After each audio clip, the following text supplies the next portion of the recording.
ഓണക്കാലം എല്ലാ പൂക്കൾക്കും നല്ല വിലയുള്ള കാലം കൂടിയാണ്. പൂകർഷകർക്കും കൈനിറയെ കാശ് കിട്ടുന്ന ഒരു കാലമാണ്. എന്നാൽ തിരുനാവായിലെ താമര കർഷകർക്ക് ഈ ചിങ്ങമാസം നിരാശയുടെ കാലമാണ്. കാലം തെറ്റിവന്ന കാലവർഷം താമര കൃഷിയെ ശരിക്കും ബാധിച്ചു.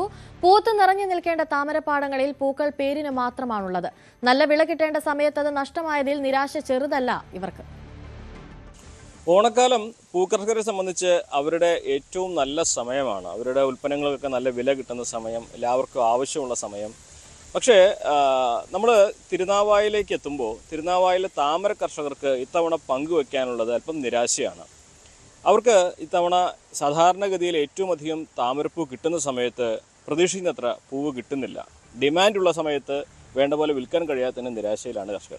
നമ്മളോടൊപ്പം താമര കർഷകനായ മുസ്തഫ ചേരുന്നുണ്ട്. മുസ്തഫ, നിങ്ങൾക്കൊക്കെ സാധാരണ ഈ ചിങ്ങമാസം എന്ന് പറയുമ്പോൾ ഭയങ്കര ഡിമാൻഡുള്ള സമയമാണല്ലോ. നല്ല ജോലിയുടെ ടൈമുമാണ്, പൈസ കിട്ടുന്ന ടൈമുമാണ്. കൊല്ലം എല്ലാവർക്കും പരാജയമാണ്. ഇനി എന്താ പറ്റിയ കാലാവസ്ഥ ശരിയായില്ല. ആദ്യം പെയ്യേണ്ട മഴ പെയ്തില്ല, അത് കാരണം താമര പൊടിച്ചു വന്നില്ല. പിന്നെ പൂവായി വരുന്ന ടൈമിൽ കൂടുതൽ മഴയായി, അപ്പോൾ തീരെ കിട്ടിയില്ല. ഇനിയിപ്പോൾ ഈ സീസൺ കഴിഞ്ഞിട്ട് കിട്ടാനാണ് സാധ്യത, അപ്പോൾ വിലയും കിട്ടില്ല. സാധാരണഗതിയിൽ ഏറ്റവും അധികം താമരപ്പൂ ഉണ്ടാവുന്ന ഏത് സമയത്താണ്? അത് ഈ മാസം ഉണ്ടാകുക. ഈ മാസം ചിങ്ങമാസം തുടങ്ങും.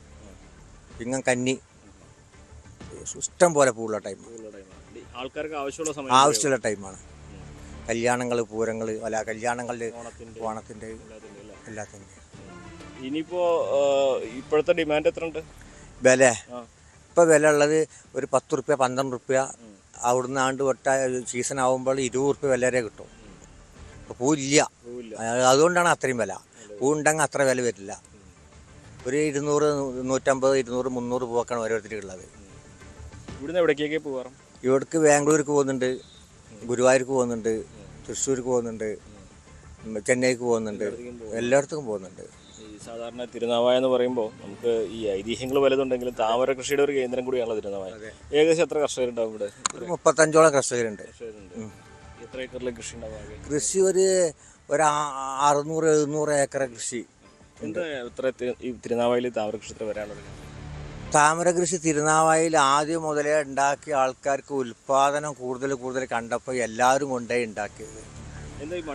ആ മണ്ണിന് ഓരോ മണ്ണിന് പ്രത്യേകത ഉണ്ട്. ഒലിവില്ലാത്ത സ്ഥലത്ത്, ഉപ്പില്ലാത്ത സ്ഥലത്ത്, ഇങ്ങനത്തെ സ്ഥലത്തൊക്കെ പൂ ഉണ്ടാവുള്ളൂ. എല്ലായിടത്തും ഉണ്ടാവില്ല. അതുകൊണ്ടാണ് കൂടുതൽ ആൾക്കാർ ഇവിടെ. പിന്നെ കൂടുതൽ ടൈം വെള്ളം നിൽക്കുന്ന സ്ഥലം ആവണം. അല്ല കുറഞ്ഞ ടൈമിൽ വെള്ളം നിൽക്കുന്ന സ്ഥലമായാൽ പൂ ഉണ്ടായി വരുമ്പോഴേക്കും വെള്ളം പറ്റിപ്പോകും. അപ്പോൾ അങ്ങനത്തെ സ്ഥലം പറ്റില്ല. ഇപ്പോൾ നമുക്ക് ആ കാലം തെറ്റി വന്ന കനത്ത മഴയാണ് നമ്മളെ ചതിച്ചത്. ഇപ്പം മഴ നമ്മൾ ഈ കനത്ത മഴ നമ്മൾ ചതിച്ച്. അല്ലെങ്കിൽ നല്ല പൂ ഉണ്ടായിരുന്നു, പൈസയും കിട്ടിയിരുന്നു. അത്രേ ഉള്ളൂ. അങ്ങനെ കണ്ടു നിൽക്കുക, അല്ലാതെ നിവർത്തില്ല. വളക്കെടൽ കഴിഞ്ഞ് ചണ്ടിപ്പണി ഉണ്ട്. ആ പണിക്ക് കിട്ടണമെന്നുണ്ടെങ്കിൽ പൈസ കിട്ടണം. അതിന് ഇതില്ല, പൈസ കിട്ടേണ്ട ടൈമുകൾ നഷ്ടമാണ്. സീസണൊക്കെ കഴിഞ്ഞിട്ടേ പണിയെടുക്കുള്ളൂ. എന്താണെങ്കിലും ഇനിയുള്ള മാസങ്ങളിൽ അപ്പോൾ ഒരുപാട് പൂ ഉണ്ടാവാനുള്ള സാധ്യത ഉണ്ട്. പൂ ഉണ്ടാവും, ഇഷ്ടം പോലെ ഉണ്ടാവും.